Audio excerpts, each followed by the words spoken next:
things that I was looking forward to for this college football season was seeing how Tua Tagovailoa would develop in his read progressions this year instead of simply relying on his great pre-snap reads. And I want to see how far he can take that under new coach Steve Sarkisian. So in this Duke game, I've already seen some signs that could point to the positive of Tua developing well in that area. And I'm going to show you 3 plays that show you those signs that I'm referring to. So without any further talk, I'm going to get right into it. So at the beginning of the second quarter, Tua Tagovailoa is in the shotgun formation. The running back is set to the left. They go 4 wide, 2 to the left and 2 to the right. Duke rushes 4 people and they drop 7 people into coverage. So they're obviously going to play coverage here.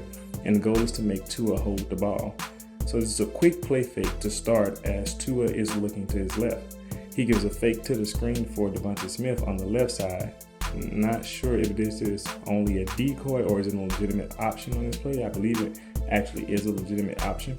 Then he looks to the middle where Jerry Jeudy is running a post route, but there's underneath coverage and a safety over the top. So we go to the right of that where Henry Ruggs is running a go route, but he is tangled up with the DB. So Tua Tagovailoa turns completely to the right to see Najee Harris wide open in the flat with no one in front of him as he delivers without hesitation. The result is a large gain that is ultimately called back on a penalty, but last year it would have been like pulling teeth for Tua Tagovailoa to take that check down rather than going for the big shot to Henry Ruggs on that go route. So I just have to say great job on this play, being able to trust that your players around you can get the job done and you don't have to make the play happen yourself. So we're going to go on to the next play. Second quarter, 11-minute, 27-second mark. Tua Tagovailoa is in the shotgun again and Najee Harris is set to his right. They go 3 wide and Jerry Jeudy is coming in motion. So the up back is on the right side as well. So as Jerry Jeudy crosses the line, the ball is snapped and there's a bit of a play action.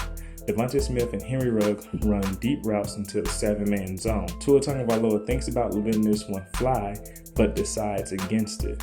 He decides to move up in the pocket as the pressure starts to come up from his right side. At this point, Najee Harris is in the left flat and Jerry Jeudy is in the right flat. Tua Tagovailoa continues to evade pressure and runs to his right as the defenders enclose in front and on the left. He sees Jerry Jeudy and gives a fake to him. He keeps it and he gets 3 yards. Overall, I like that he maintained the safety here and he didn't just force the ball. But I would prefer that he got the ball to Jerry Jeudy because I have no doubt that Jerry Jeudy would have made the corner miss, who is playing well off, and he's already shown that he can make people miss in this game already. And as you saw later on where he kind of spun around the guy and made him slap his helmet because he couldn't get him. The key, though, I believe, is to make sure Tua doesn't force the ball, and he didn't do that here.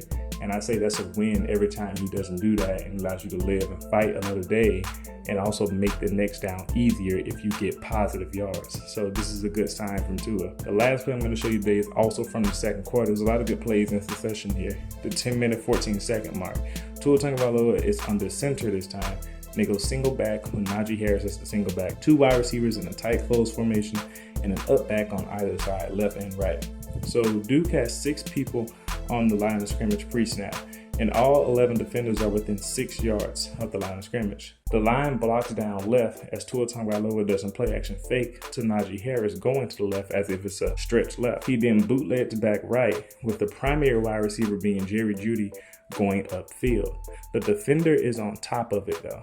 So the next read is Devontae Smith running a crossing route, but there are 3 defenders in his area and number 10 is in his path. So the third read, so Tua progressed all the way to the third read here, is tight end number 87, Miller Forrestall, slipping up the seam wide open, and Tua Tagovailoa automatically fires the ball to him. The placement wasn't ideal, but he was wide open, so this play was going to work regardless. So he leads, and this leads to a touchdown for the Alabama offense.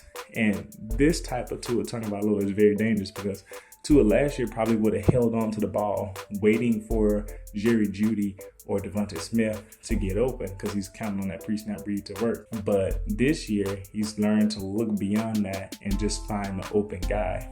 And if he does that every time inside the Alabama offense with the talented players that they have, this could lead to more and more efficient drives. And that's just scary for the rest of college football. And college football better watch out if that happens or just continues even against the great competition.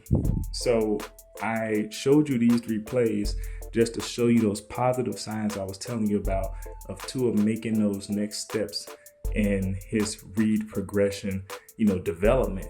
And I'm excited to see, or I want to know what you think about this. Do you believe Tua is getting better at this as well? And what do you think this means for the Alabama offense moving forward? Leave your thoughts below. With that said, thank you for watching. And if you want to see what the YouTube algorithm recommends that you watch from my channel, click on the video to the left. And if you want to see the last video I made, click on the video to the right, which is actually my initial post-game analysis and thoughts from the Alabama and Duke game. So thank you, and I'll see you next time.